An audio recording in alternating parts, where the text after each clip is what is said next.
Next up, we are exploring smarter ways to finance property investments. It's all great to have a plan, but how do you actually execute? So from debt recycling to net asset lending to specialist home strategies, there are options beyond the usual bank loan to help you grow your wealth, meet your goals, and manage risk. So to break it all down, really pleased to welcome Anthony Roddy, who's joining us from MortgageWorks. Anthony, pleasure to have you here. Thanks for having me, Nadine. Okay, so let's just start with debt recycling, because it can sound so technical, right? How does it actually work for property investors?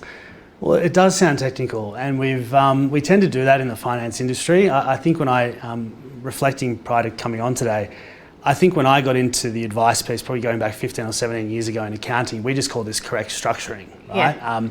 And now it's become this recycling. The term has become more and more commonly used, probably over the last 5 to 7 years, I'd say.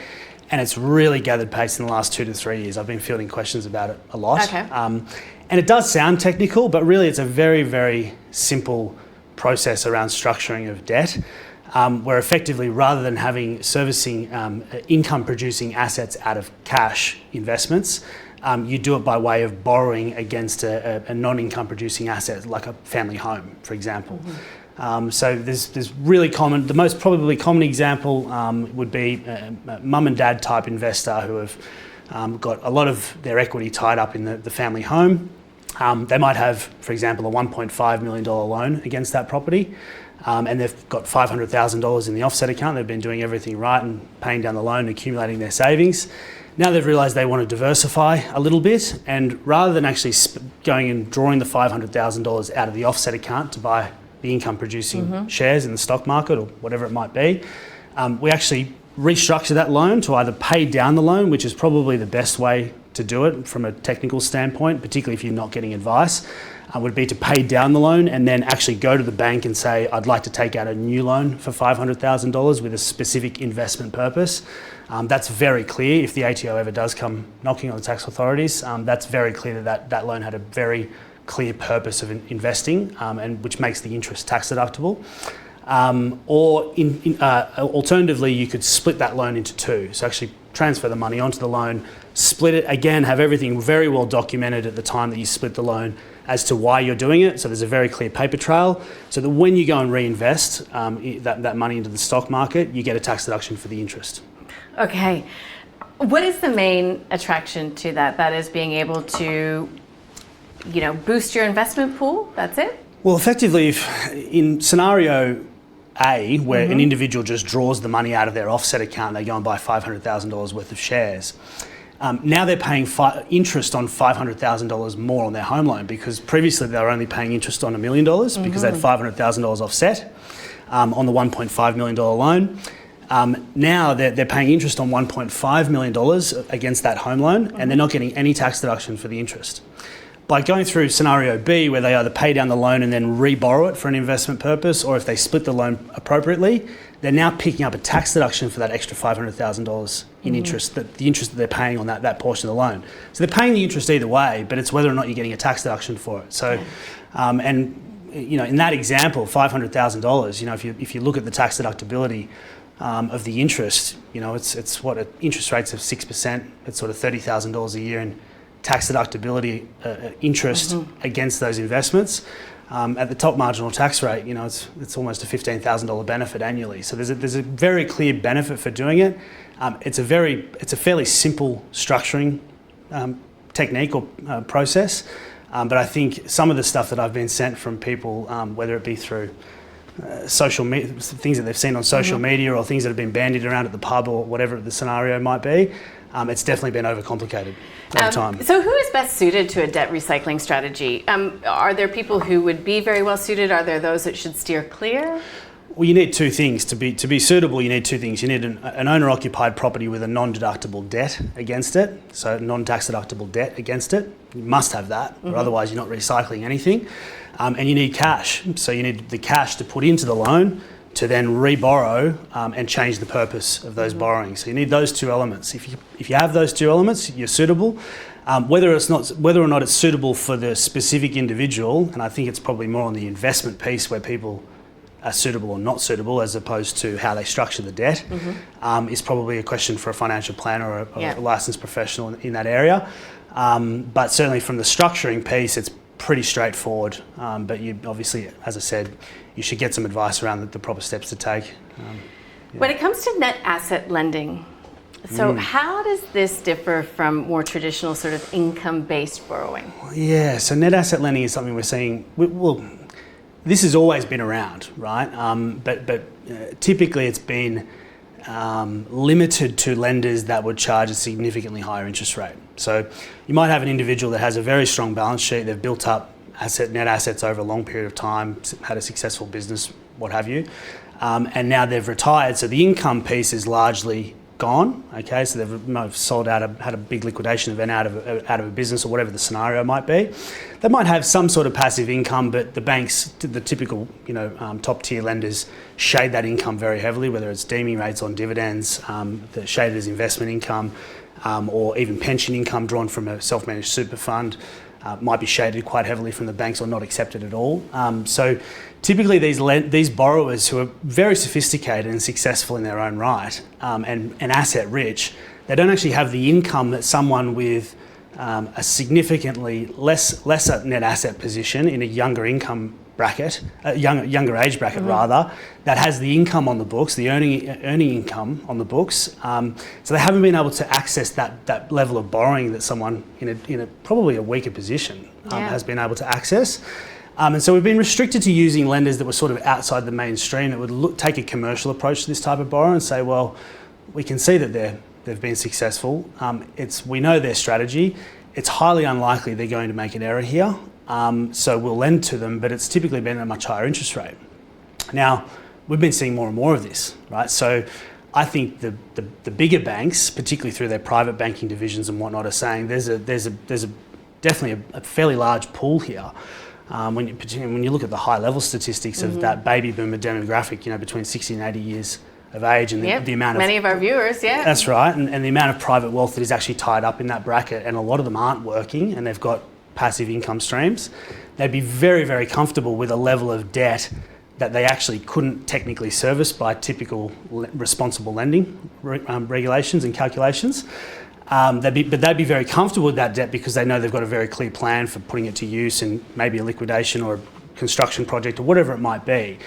They're very comfortable. Now they're able to, what we're finding is that there's lenders that, in the top tier lenders, that will actually bank on these customers and they'll lend to them.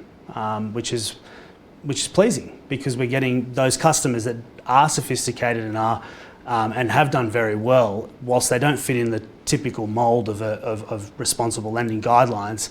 The banks are creating niches that are giving them access. And self-declaration lending, what is that? How it sounds very unusual again. Yeah, so self-declarations, really, this is a fairly recent policy that a couple of lenders have brought out, which makes life a hell of a lot easier for clients, particularly complex clients and people like myself, to be frank, and accountants, I must say. So you might have an individual that is got their fingers in lots of pies, they've got directorships and shareholdings here, there and everywhere. Some of the entities might be fairly newly established, for example. And they've got really, really strong, in our eyes, borrowing credentials. But when we go to the bank, it's an absolute nightmare getting them financed, because the bank asks for this, shopping list of financial statements and tax returns around directorships, right?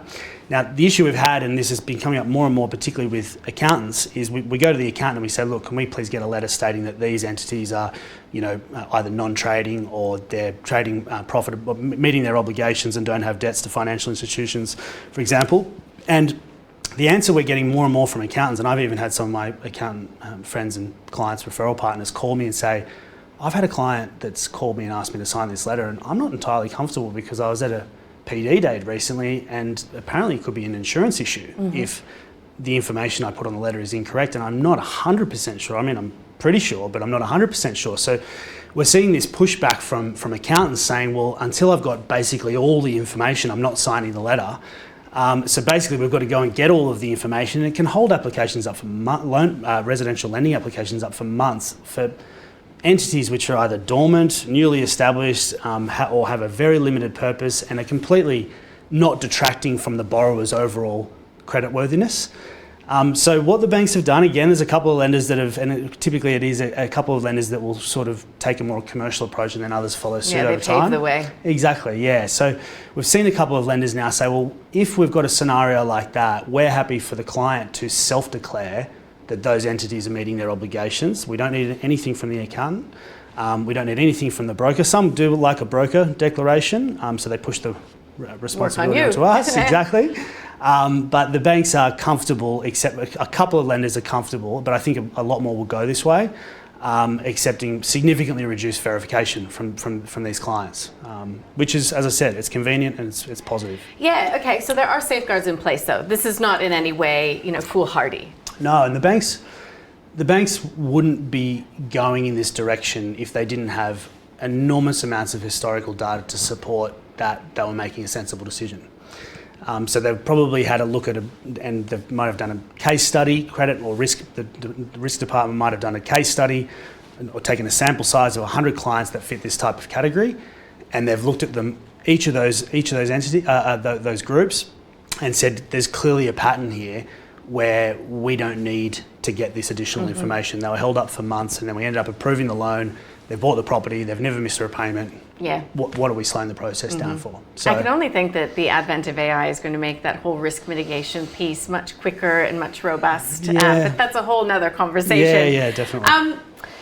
So when we're talking about mainstream lenders as well, they often don't sort of recognize some specialist sort of partnership distributions, other sort of forms of income. So how do you address that at MortgageWorks? It's becoming, and this is probably a wider discussion I'm having now with clients, is, we've seen over the last decade the net interest margin on residential loans has reduced for the banks. So the banks are, whilst they always remain relatively competitive on price, there hasn't been a pricing war, if you like, between the banks, for quite some time. They hold pretty firm in terms of their pricing. But what we're finding is the banks are starting to compete a lot more on policy. So certain lenders will say, well, that's the type of client we want. That's the categorization of client that we want. And so how do we make those clients, how do we make it easier for that type of customer to come and bank with us? So things like you mentioned, accounting partners and legal professional partners, right? It's very common for a salary partner or an equity partner in a decent sized accounting firm or law firm just to receive a monthly draw, right? So, and there are still lenders, and I was, earlier on having a discussion with someone about six or 7 years ago, you'd get a request from the bank to say, can we please see the financial statements for Deloitte, right? Obviously, we're not going to get the financial statements for Deloitte, so the best we could do was get this letter and try to give the bank comfort. Now the banks have carved out policies. Not all banks, some banks would still send you that request for information, but we now have banks that will say, just provide us with a letter from HR confirming the fixed draw for monthly draw for the next 12 months, and that's good enough for us. So significantly reduced verification requirements for certain types of customers. Medical professionals is a big space, particularly medical professionals that have just gone to self-employed. A lot of the time, and there still is, and I still think this way a lot of the time, when you go to self-employed, you can't borrow for a period of time because the income verification requirements are different, because your income can go up and down on a monthly basis. And it's usually a bare minimum of 12 months you'd like to see. And then in most cases, 24 months, right? But for certain clients, again, in certain specific industry types, the banks started to water down those requirements, and they started going down to 6 months. And then recently we've seen, for medical professionals, I've seen applications where one monthly invoice was multiplied by 11 to arrive at an annual income for that doctor. Now you raise your eyebrows when you hear that, for sure. But we are moving, or the banks and lenders are moving toward that sort of specialist income recognition. I'm thinking future bonuses, because it means that it will be more efficient. It means that, what else?